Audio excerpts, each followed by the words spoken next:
This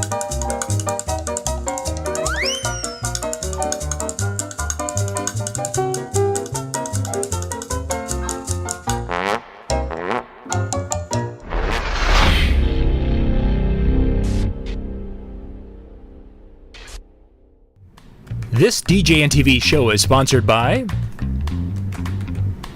DJ Event Planner, Electra Voice, DJ Trivia and DJ Bingo, ProX Direct, NLFX Pro, Promo Only, Odyssey Cases, Perfect Portals, Instant DJ Requests, and our DJNTV Insiders. This is John Young from DJNTV. Thanks for watching.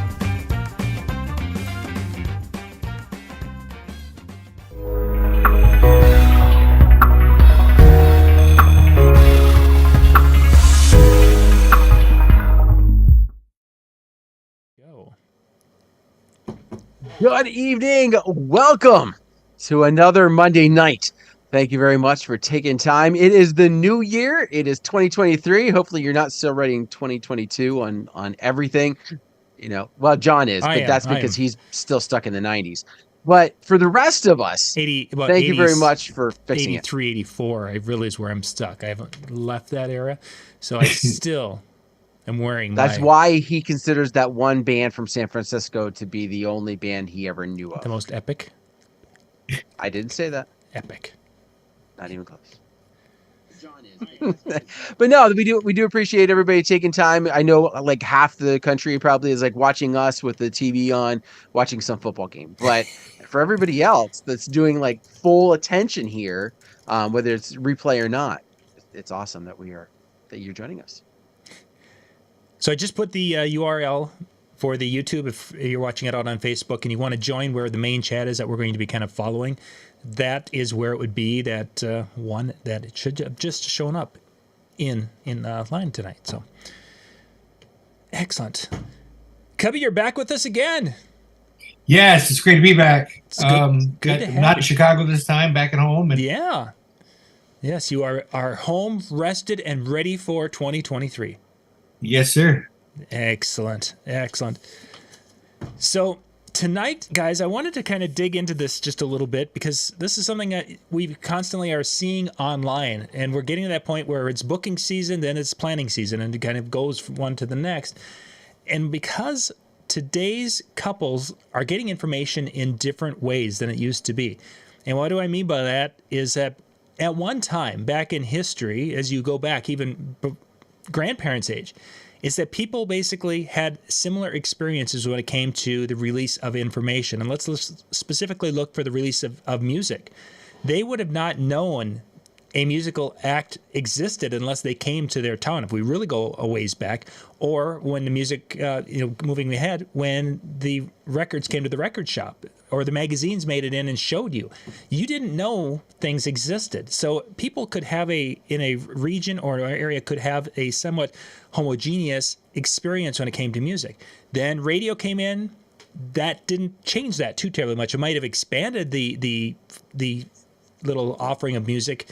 There were different stations and different genres, but people really, if they were into top 40 and they were in this part of the world, they probably were listening to very similar songs. Those days are over, and today there's things and songs and requests and things coming from everywhere. So we're going to dig into that a little bit tonight and try to give you guys some ideas and tips or some thoughts of our experiences, good and bad, on how you can handle that, because it really can make or break an event depending upon how you handle it. So should we introduce the Things Cubby Hates segment, or is that...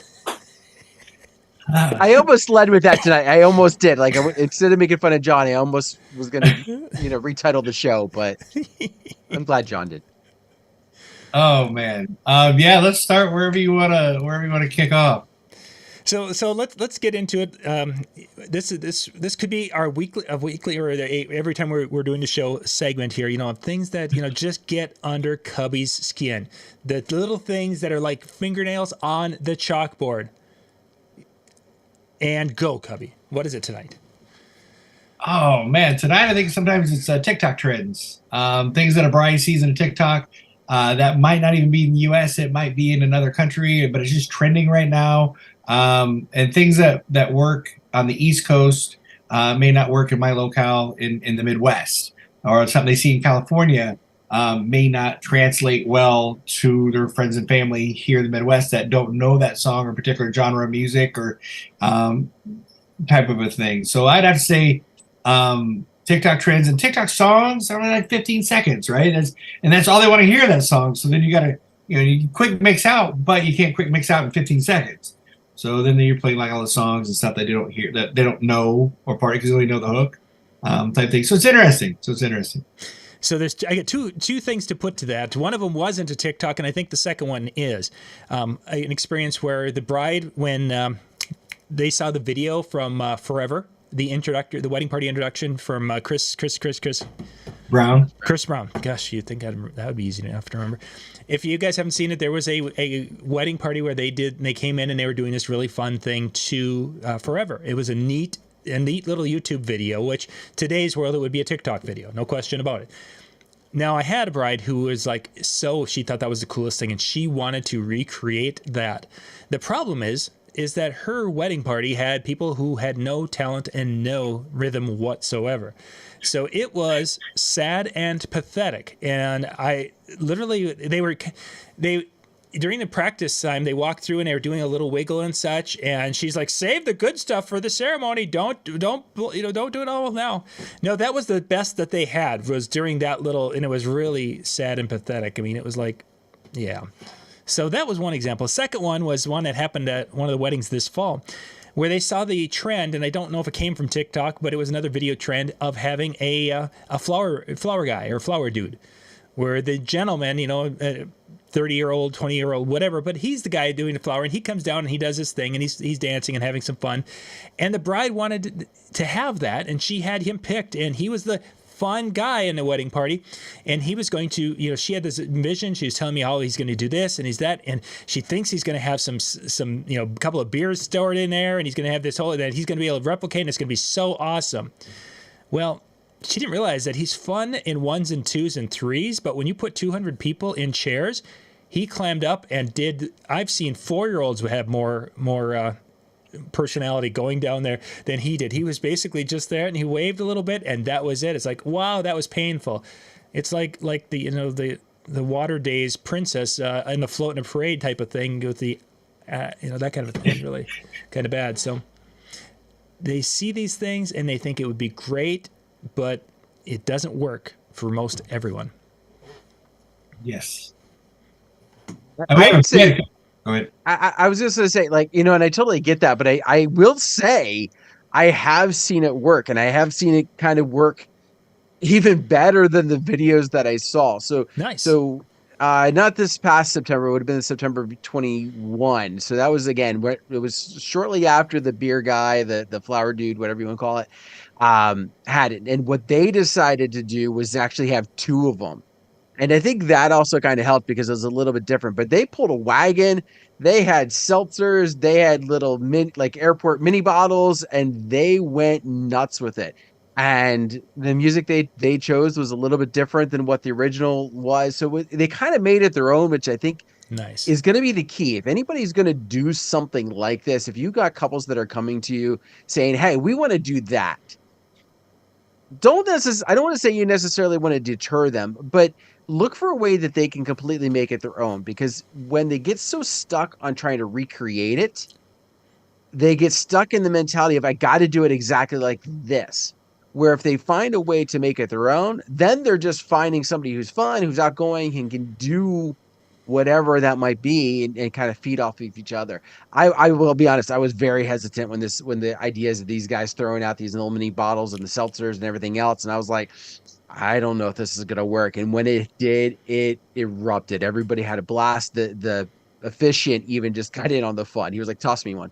Like, it was just completely enjoyed every moment of it. And it can be good, but I will say with John that, you got to give some caution. Yeah, you got the person's got to have a great personality. Same as Dan, we had a couple this season. Guys had great personalities, really worked well. But then again, there's no surprise to it anymore because everybody's seen on video. So there's the shock factor is not there as well. But I think Dan had two really great points with it. Having two people, so then there was the work and the banter, even if it's just visual banter, that was there, and then to make it their own. I think those 2 points, when you have that bride who says, or groomman's like, this is what we're going to do, and it's going to be great. Hey, just does a couple of things that, this, and those little suggestions could make it going from being a neat thing to make it something that people may have expected something that's going to happen, but it could be so unique that people are like, we've never seen anything like that, even though it was taken from the idea from a different location. Well, a lot of these couples want to have their viral moment, right? They want to have this piece that, whether it's in the ceremony, the reception, or just some moment, they want it to be viral. They want people talking about their day.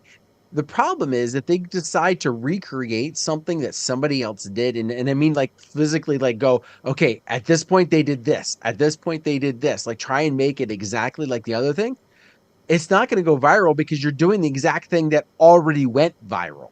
You need to make it unique. It's got to be completely different. I shouldn't say be completely different, but it's got to be different enough that people are going to want to go, oh, that was cool. Yes, it came from this, but that was a cool idea. That was a cool version, a cool remix, if you will, of what we already saw.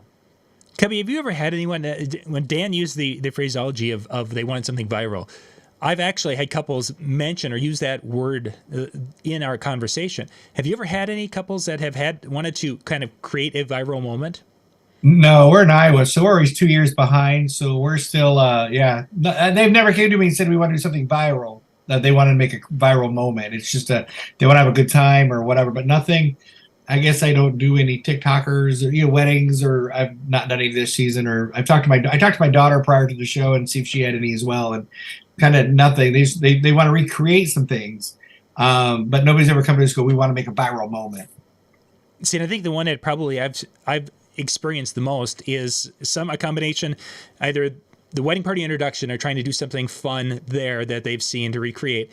But most of the time what has come back around again is that those goofy first dances or the father-daughter dance where they're wanting to have the song, an edit of it. So they're going to do a few seconds of the YMCA, then we're going to do a few seconds of the cha-cha slide, then we're going to do a few seconds of this one. And they want to have this little mash of songs put together so they can do all their evolution of dance type thing. And that's what they've used as the terminology for viral. I mean, I've got one that she just messaged a few days ago from an upcoming summer wedding, and she's like, "Can we do that?" It's like, well, yeah, we could if you want to be like 2005, whatever it was, whatever year it was, early 2000s. We can certainly do it if that's something you want to do. But why? What's your reasoning behind it? I had read recently, I would say within the year, not this year, but the last season, she did all three, where they all did special dances. So the mother's son did one, the father-daughter, and the bride and groom did one. And that's just, to me, one and done. You don't need to do it, recreate 3 times because you're not shocking anybody. So all three had a goofy. Yes. Okay. Now, I'm curious with both of yours, because, John, you started going down this path, and then Cubby, I want to get your opinion, too. First off, John, for the one coming up this summer, did you ask them why? Why they wanted to have that moment? Yes, this is a Bill Herman thing, that he is a big one on asking why, and I did. And it turns out that where it comes from is that when that came out, that her dad did those. He memorized the dance of all the dance moves and such, and he was doing that. So now we have something that dad is a wannabe evolution of dance person type of thing. So now we can work with that and maybe change some of the songs, or maybe we can, add a couple of things or whatever we want to do. But we can do something that's going to focus more on Dad rather than a reflection back to that moment, especially if there's an aspect or two of that little progression of songs that doesn't fit him well. But I think a good MC at the very end would be, for those who knew John, knew this was his favorite thing all time, 20 years ago or whatever, and bring it back so they knew why they did it. Yep. Not just doing it since it's so 2005, so that they knew that this guy, the dad, was a huge fan of this, and they want, he's been wanting to create it since she was 8 years old or something. I found that one of the things that gets interesting, a lot of times when I get this, we want to do something different regarding let's focus on the father-daughter, because for whatever reason, that's the one that seems to happen more often than not with this, like the evolution of dance idea. It comes from the fact that Dad feels that he's awkward and can't slow dance with his daughter. Or sometimes I even get that there's not a real close relationship between the two of them. They still want to dance, but they don't want to have that slow, I got to stand there and talk to you for 2.5, 3 minutes. But if we do this, everybody will laugh and have a good time. And yes, they'll be watching us, but we're going to control the watching. Mm-hmm. Almost like it puts them a little bit more in charge of it.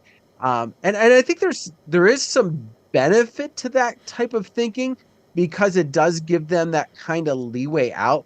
I will actually say, it's also been interesting to see certain ideas develop. So I had a couple this past October. It was one of my reels on Instagram that has gotten more random likes and everything than anything I can recall ever doing on any social media, like to that extent. And what it was a mother and son dance where they attempted to recreate the scene from Pulp Fiction. The scene with John Travolta in the restaurant, and they came, dad and daughter dance kind of did their own thing to a Billy Joel song. It was romantic, but it was a choreographed dance, but it wasn't like the evolution. It was really neatly done. While they were doing that, the groom and his mom were out changing into their costumes. Like they changed and put on the attire, wig, the bowline tie, like the whole 9 yards. Came out. I lost it. As soon as they came out, everybody was laughing. They got in pros. I hit the play. I recorded it, just back and forth. Thing was getting likes out of the crazy. But again, it was this idea they wanted to do something different, and they didn't want to be up there for 2.5 minutes just slow dancing while everybody watched. Sure. And they didn't want to invite other mother sons or father daughters. Like they wanted their moment, but in their own comfort. I had a girl request the Pulp Fiction song the other day. No, I'm kidding. Says she saw it on Instagram.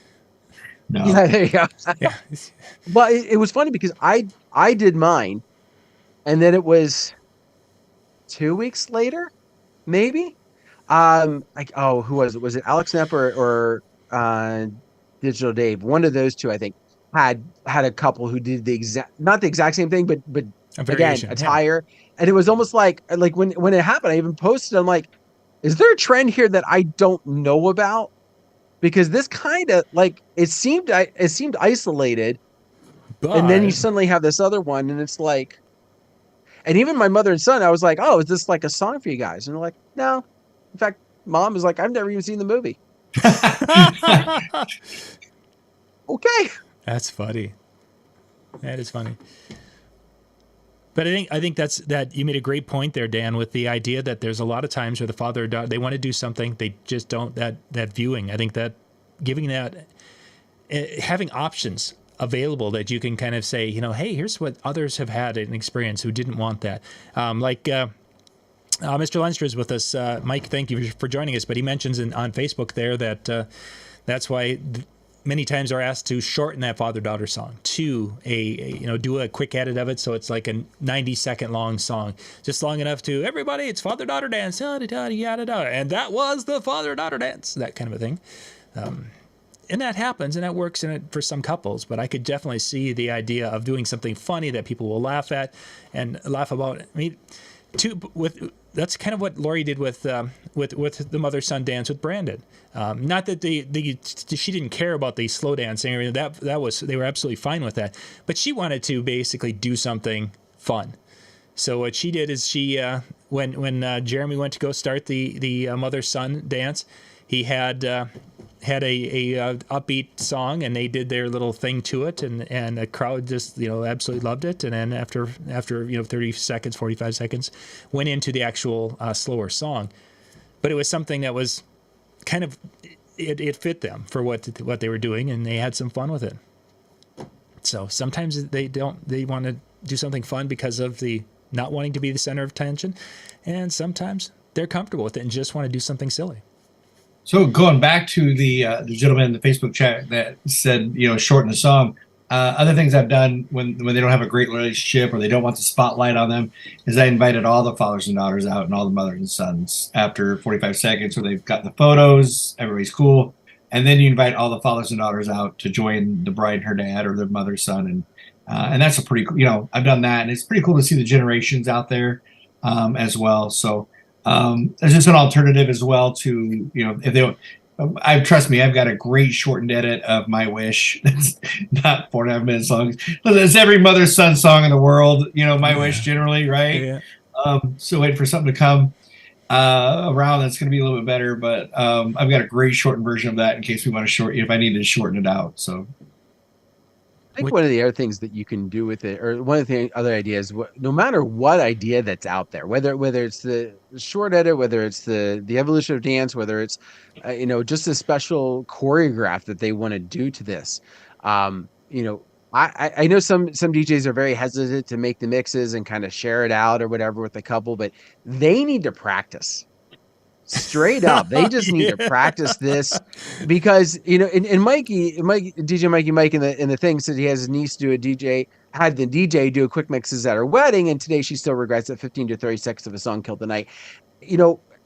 I don't know if it was quite to that degree, but I've had the couples who wanted to do this, but when they started it, after about 30 seconds, you recognize they never practiced this. Or if they did it, they practiced it like once.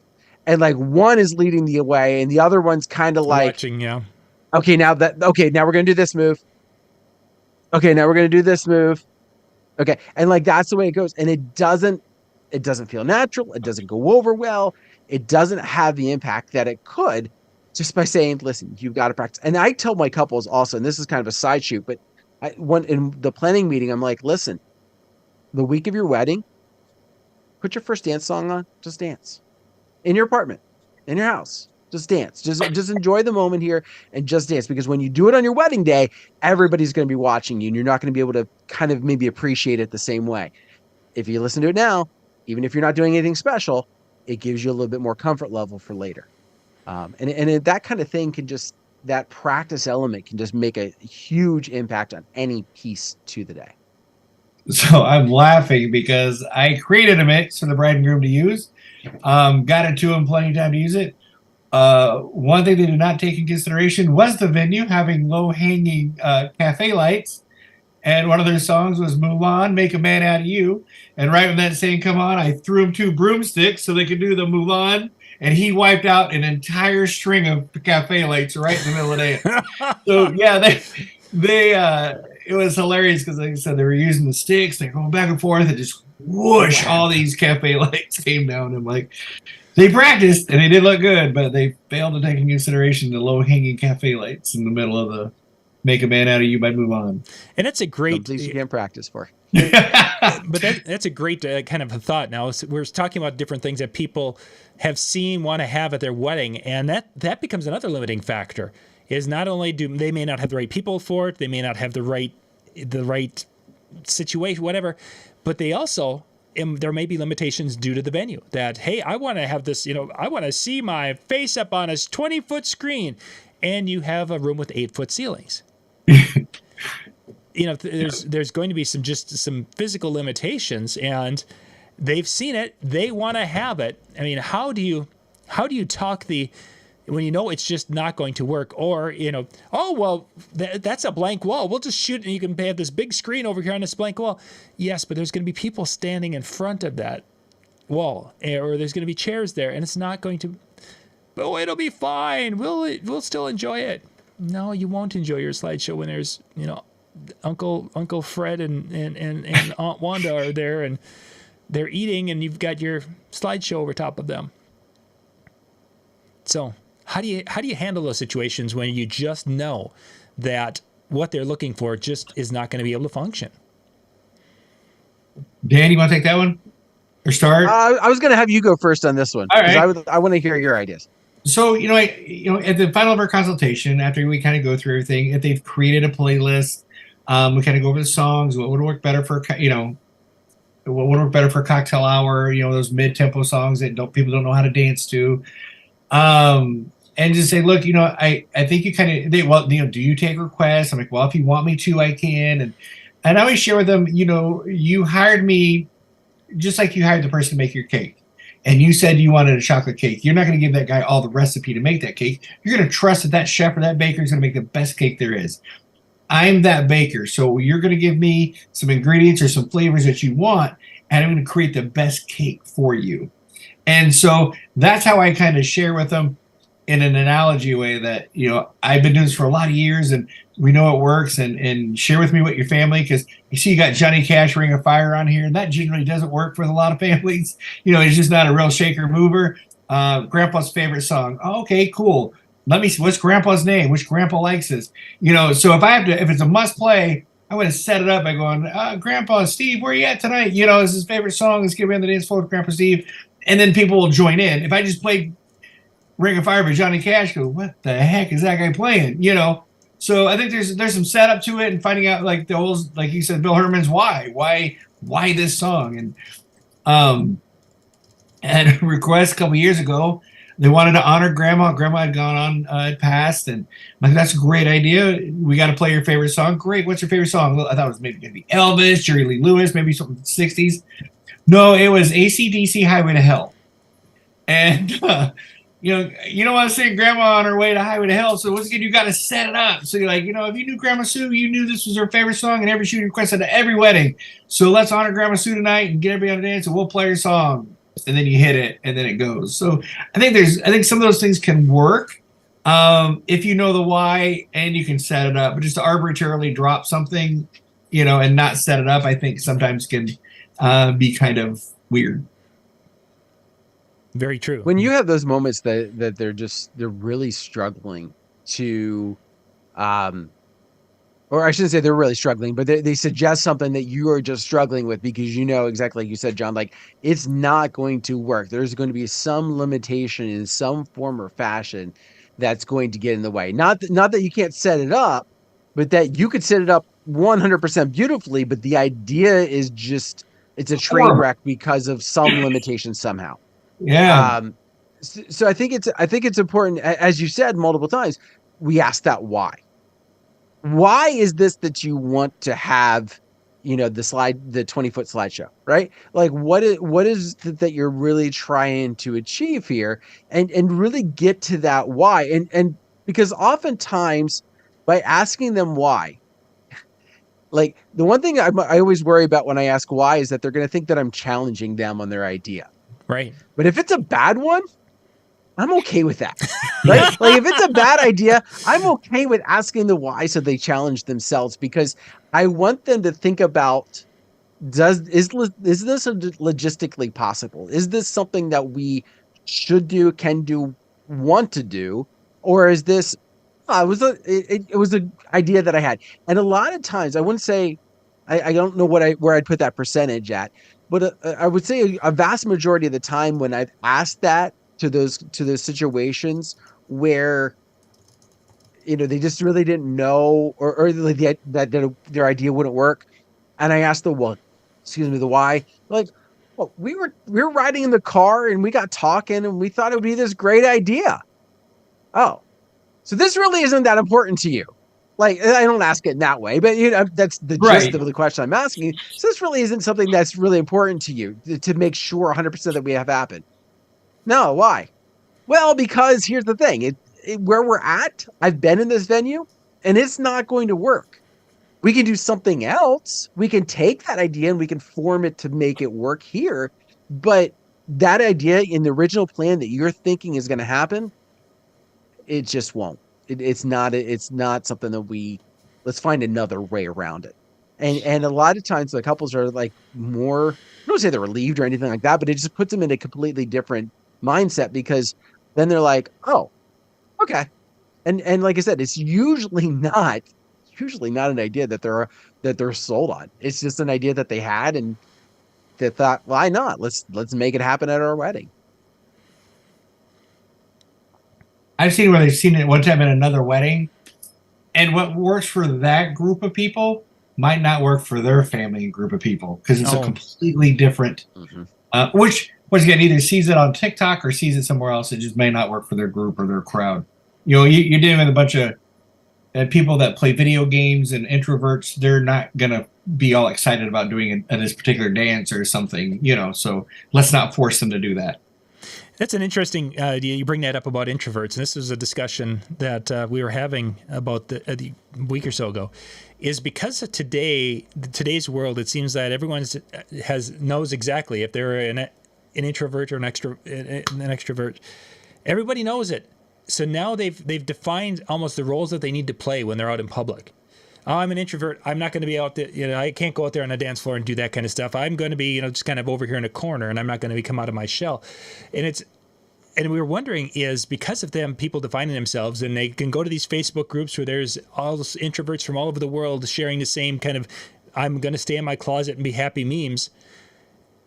Are we going to make it even more difficult to get people to participate and be that fun party crowd, like last weekend's wedding, where the bride saw that and wants that to be at her wedding this weekend?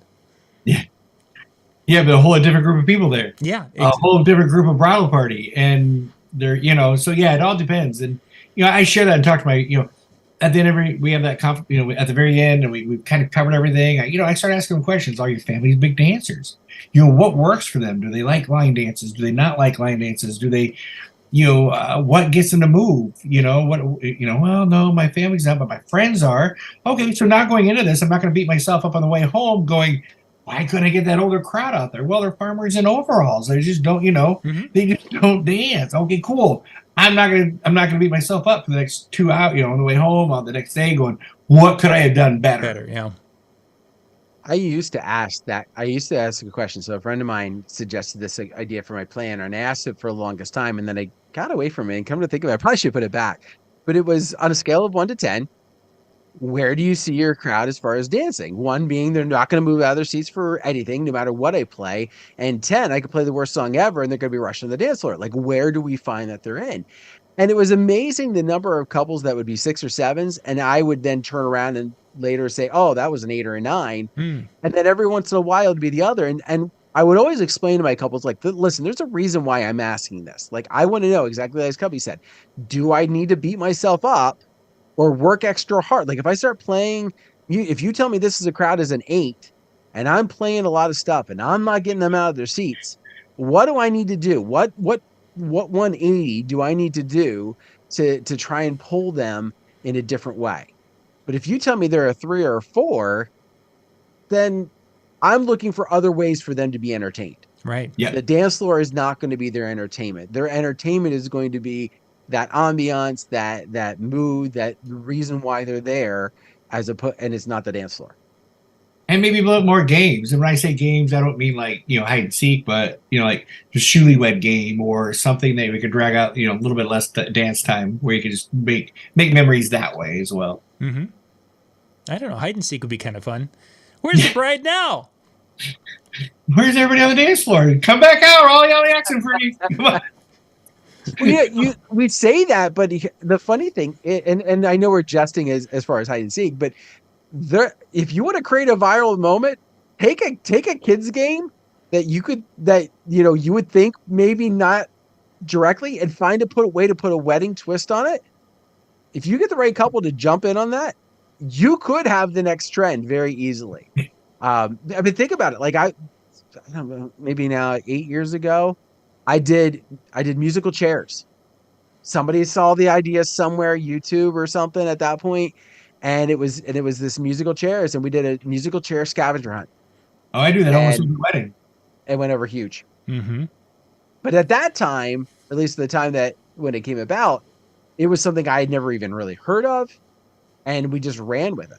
Nice. I did a lot of corporate events really early, but within this year, this year and a half, it's been trending hard for us as far as you're doing the scavenger up for in lieu of the dollar dance, and it's very comedic. I get a lot of requests for it, and they say it's very humorous. It's pretty cool. I mean, it's been, I don't know. I have a stick that goes with it that makes it a lot more fun than Sure. This old regular one. So, John, I'm curious then. Going back to your piece, so like I shared how I kind of avoid and what I really have gotten into. Have you run into any where they're just like, no, this is an important idea, we must have this, and it's just not going to work? Never to the point of where we were going into it with that it was just you're dreading it because it's going to fail. There have been many times where they've asked couples have had an idea of what they wanted to do, and it just wasn't going to work. And we were able to find a way, and generally asking the why. And the one specific with the screen idea, there was a variation. I mean, it was a little more dramatic from what I was saying as far as I overdid it. But they wanted to. They felt that having one screen where everyone could share that moment on the same screen was important to them, because they wanted everyone to be able to see the slideshow at the exact same time. And then we started looking at the room, and then we started, it's like, so half of the way your tables are set up, because it was 8-foot banquet tables, half of your guests are faced that way, and then the other half are faced this way all the time. So they're going to have to turn around, and then that person's got to look through this person to see a screen, because we do have fairly sure. Would we be better off having putting 4 smaller screens in the room? They can all be seeing the exact same thing. They're just not all looking at the screen, but their sight lines are going to be so much better by having the multiple. Looking for an alternative that worked and still was able to achieve what they were wanting to do, because I don't know if she was thinking that if we were doing TVs or smaller screens, if they were going to be, like 4 different VCR type of things where they were going to be at different times, or what. I guess that part I never got. It was just finding out that she just wanted it so everyone could see and everyone could experience it at the same moment. Well, that can be done in multiple ways. I think in a lot of times in that situation, the ideas that they avoid are because of the experiences that they've had. So not to speak to this couple, because obviously I don't know them, but if my experience, or the reason why I'm avoiding, a bunch of smaller screens, is because in my corporate world, anytime somebody brought a TV in for us to watch some video, it rolled in on a cart. You know what I mean? Like that's the impression I have when it's a TV. Or, my impression of a TV is what I have in my living room. And then if I think about taking my TV that's in my living room and putting it in this big banquet hall, that looks kind of tiny. And I want to be big. I want it to be impressive, right? I want to see that. And so I think there's a lot of times the reasons for their whys come from a place of where they've been, and that's not a bad thing. It's just oftentimes why you need to ask the why, because you don't know the experiences that they've had. We all know what DJs are capable of, right? We all know what some of the biggest outlandish type of impressive displays that there can be out there, because we've seen them all over. So we know that, listen, we can make this look like that. But their impression is, oh, when I hear it, it's really going to look like that. Mm-hmm. So you've got to be able to kind of help them get to the process of what's going to be best for what they're picturing. To achieve the outcome. We have the tools, this is what we have for people, and these are the resources, and how can you put this all together to make? And don't forget cost, because when you're bringing in 3 additional TVs, that change obviously is going to change substantially. Yeah, it's the number of hours and the cost to bring additional equipment in. So then I don't know. For me, it becomes, do they really want to pay for something like that? Very true. Well, and sometimes that may have been, that could be the reason why they had this idea of, well, listen, if I only project once, I'm only paying once, versus, oh, you need to do all this, so it's going to cost me. Like you're trying to get me to do more. You're trying to get me. do more stuff. I always tell them I'm going to treat you like my daughter. I'm going to tell you this, and I'm going to tell you this, and you're going to make a decision. I'm going to tell you the pros of this and the cons of this, and this is what it's going to cost, and this is what you can do. But in the end, you're going to make a decision, but you got to be happy with it. But I'm letting you know going forward, this is what can happen. So.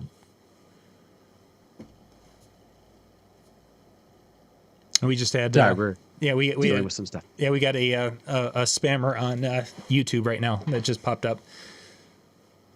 So fun. Yeah, it's getting taken care of. Yep. So let's spend a couple minutes talking about music, because this we've talked a lot of different aspects of it, and let's hit the music side of it, because today, kind of back to that story, there's many resources and many sources for information, and there's many different places where people are listening to. No one's pretty much listening to the same thing as their neighbor anymore. Just isn't happening. When we get song requests and we get, or they're like, hey, we love this type of music, and you get that, and you're like, okay, for a wedding reception dance, how do you handle those situations where there is something that is just not going to work? And it doesn't count if you say that you just followed up with Huey Lewis to bring everyone back to the dance floor, even though that is technically accurate. You don't want to cheat all the time. You want to be able to handle it. Okay, so how do you handle the weird music things that may not function or may not fly? Dan, you want that one, or you want me to take? I'm still reveling over John's comment, so go ahead. I at a groom, loved heavy metal, loved speed metal. Slipknot was his favorite band, and he wanted to hear Slipknot. They're an Iowa-based band. That's where I live at, so they're very, very popular. And I was like, man, I'd love to play that for you. I will play it at the end of the night, maybe like the last 2-3 songs, you and your buddies out there. If I come out the gate with it or play it any time of the evening, and Uncle are probably just gonna leave, or gate. I like to play fun, safe, happy stuff that everybody knows.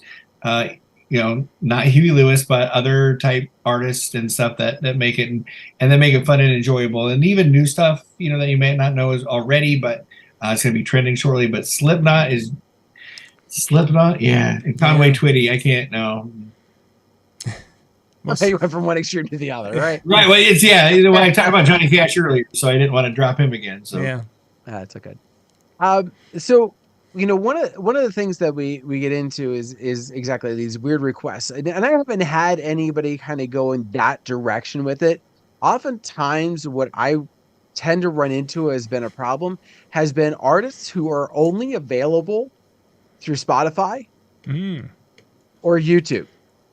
There's no place to download their music legally that I found. There's been some artists in the past where I feel like, oh, okay, they're on Spotify or they have a YouTube spot. No, in their description, it says to purchase their song, go to their website, and you can, pay $30 and you get their one song, whatever. But I've recently been running into some more where the only place to have it is through YouTube or through Spotify. And I beat my head against the wall in some of these. And I've had to go to a lot of my couples and be like, listen, here's my golden rule. I've got to be able to own the song. I've got to be able to download it and have it to play for you. And if I can't get that someplace and reaching out to the artist doesn't help, I don't know what I can do. And a lot of them, when I've told them that, they're like, okay, we weren't really sold on this song. It was just kind of a cool version that we found. And so we wanted to be different. There's the key. We want to be different. So we'll find another one. And they usually come back with another one, and it's one that I can find and download. One of my biggest problems has been a lot of that. I've got my subscription services, which is like for the longest time, it's like I'm golden. I don't really have to go much outside that box. And now I'm having to go outside that box a lot because of these songs that they want for the ceremony. Usually it's ceremony, dinner, or cocktails that they're wanting these more unusual versions. We'll call it unusual versions. Yep. Covers from a variety of different bands, and people basically are getting started on YouTube is where most of them, in my experience, have been coming from. Yeah. And so a lot of that conversation with them is trying to help paint the right picture for everybody, and trying to also kind of say, listen, what are you looking for? Are you looking for, like, for example, and if somebody had asked me with the Slipknot, okay, let me ask you a question. When that song comes on and you're hearing this, do you go out there and dance? And is that a song that people dance to in your crowd? And sometimes what you'll get is, yeah, that was our fraternity song, or that was a sorority song. And we might not dance, but we're going to like sing it. And we're going to get together. We're going to really feel the energy. And it's like, okay, great. And the answer is like, no, we just like to sit around and drink a few beers to that song. Great. But then let's not put it during dancing time. Yeah. Let's find another time where you can hear whatever song it is that you're wanting. That's not going to affect your dance floor if that's what we're trying to achieve with that. And that can kind of paint the better picture for them. I don't know if that fully answered your question, John, or not. I feel like I started down the path and then flipped around. No, there were some good some little tidbits in there. That was good. Okay.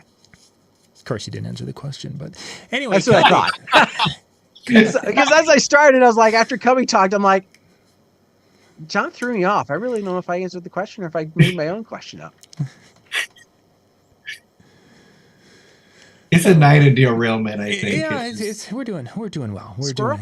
Yeah, we've had some good information out there so far. But I think one of the areas that I've struggled with is when I've had couples that have had a very elaborate list and pick from these. I think it happened twice, 40, 50, 60 songs, whatever it was a long list, and these are the songs we want. And it really became a question of, okay, so why these songs? What are the significance behind this group of songs? And some of it was that these were songs that they just would go and they would drink and have a good time to. They were more modern versions, newer versions of covers, or they were covers of older songs. And it's like, okay, that's great. Now, where were you envisioning, and kind of a variation of what you were saying, Dan, is where were you envisioning these being played? Sometimes they're like, we really don't care. We just want to have them played sometime during the night. We're sliding into the cocktail hour where a lot of them can be played, and they'll fit wonderfully because most people aren't paying that much attention to it, and yet they'll hear some, oh yeah, there's our song right there. We're good. It's the problem I struggle with is when they're like, oh yeah, that'll go during the dance, and there's like, okay, what? No, this is like a sad slow song where they're going to kill someone or something, or it's really not a good thing. It's like the theme song from Ozark. Who wants to listen to that? I don't know. So it becomes a struggle. And I think the why, coming back to that is a big part of that. And sometimes you can head things off, put things in a proper place. And then there's times where you're just going to have to do your best to set it up and roll with whatever happens with it. Yeah, that's gonna be key. Is just kind of, and I've heard some DJs use the whole, well, this one's going out for Bobby and Susie. This was their favorite song with their buddies, whatever, and like play off that, like that's where the song came from. That's why you're playing this bad request, and I get the mentality behind that because you're so afraid that somebody's going to hear that song and think this DJ is stupid. Why would they ever do that? And I think there is a way to set that up in a nice way that can kind of work. But I think it's also important to be ready for it and be ready that it might actually succeed. Like I've had some songs like that over the years where they put that request in and I'm holding off and I'm holding off and I'm holding off, hoping that they'll just forget about it. And then they come up and they go, wait, by the way, don't forget to play that song. And you play it. And they rush the floor and they dance, and you're going, I wouldn't even thought about anybody dancing to this. And you're turning this into the best song of the night. Those moments can happen. That's a Mr. Brightside. That's a Mr. Brightside moment at high school dances. I mean, what? You want what played? And oh yeah, could you play it? Do you know the song? It's an older song. You may not know it. No, I'm too young to know that. But yeah, that was exactly what that was. Is that, and you tried it, and it's like, oh my gosh, it was the best song of the night. Kids, crazy. Yeah, that's actually where sometimes those more you mentioned about the student dances. That tends to be actually when sometimes where there's more like, really? Like I came prepared to play this in, currents, and you're having me going all the way over there for that song. Let's give it a shot. And a lot of times it comes from some trend somewhere that you didn't even know about. It was, some viral thing among their friends, and then it's suddenly like raps. Or, a lot of times what I found, and if you want to do your homework and kind of beat it to the punch, find out the play or the musical that the school did that year and be ready to have those songs ready to go, because they will get requested. Or if you can beat them to the punch, you'll be like, everybody will go nuts, and they'll be like, how'd you know to play that? Because I did my homework and the dog didn't eat it. And you find out that they did the world's worst musical that spring. No. Yeah. It was only like good. Cats or something. It was only good the year that they did Mamma Mia. Otherwise, it's terrible. Well, gentlemen, it is time for us to wrap up. Tonight's show is, of course, sponsored by a lot of the sponsors down below in the comment section down below. One of our big sponsors for DJNTV is our good friends at DJ Event Planner. And if you guys want to check out any of them, click their links. They are down there. If you are wanting to kind of help support DJNTV, you can go out to idjna.org. That is our spot where we have set up a nonprofit that helps to cover the cost of the creating the educational content we do here on DJNTV. Our next virtual expo is going to be coming up. You can go to djntv.com/virtual expo. It's coming up the last February, Monday in February. It's 27th, I believe it is the night. That will be our next one. We're going to be talking performance, and we've got, let's see, I've got Mike Walter, Jim Cerrone, Rachel Lynch, Stephanie Rivkin, Chris Washburn, Bill Herman will be there. I think I got a couple more. Thomas Heath is going to do a spot. And I know I'm forgetting a couple. So we've got a really big lineup for you guys for that night. And they're going to be giving some tips and such for your 2023 performances, things that they used in 2022 and are honing and getting ready for a big 2023. So should be kind of a fun night, and that will be coming up in February on the 27th. So, yeah. I think that's about it, guys. I think we need to wrap up and send them to Howie. All right. Well, thank you very much for taking time out of your Monday night to join us, or if you're watching this in the replay, whatever that time is, we do appreciate you taking time to join John, Cubby, and myself. Have yourself a great night. Have an awesome start to your new year, and we'll see you next time.